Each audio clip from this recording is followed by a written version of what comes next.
Basura at mabaho. Ganyan isinilarawan ni US President Donald Trump ang bansang Somalia. Bagay na hindi naman ikinatuwa ng mga mamamayan ng nasabing bansa. Rose Papa Angeles para sa balita.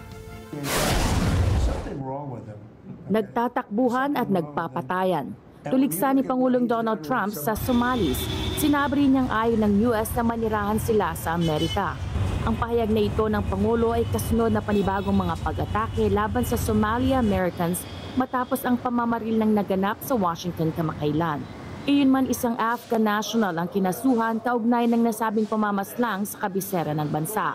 Samantala sa Mogadishu, kinondena ng mga residente ang matalas na pananalita ni Trump.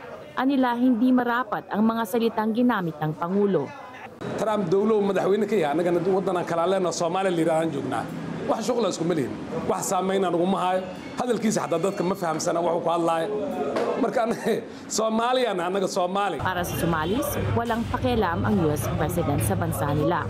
madaxweynaha Donald Trump ee Mareykanka uu qaldan inuu dhaho Soomaali waa qashin qube Mareykanka ayaa qashin qube oo humleysay oo waddanka jiifan dadka Mareykanka joogan Soomaalida waa dad shaqaystaan oo gub oo fiican markuu ku qaldan inuu dhaho Soomaalida way qaldan inay dhahaan uu ku qaldan yahay. Gumamit naman ng mas diplomatikong tugon si Somali Prime Minister Hamza Abdi Bare na nagsabing marami ng bayan ang ininsulto si Trump.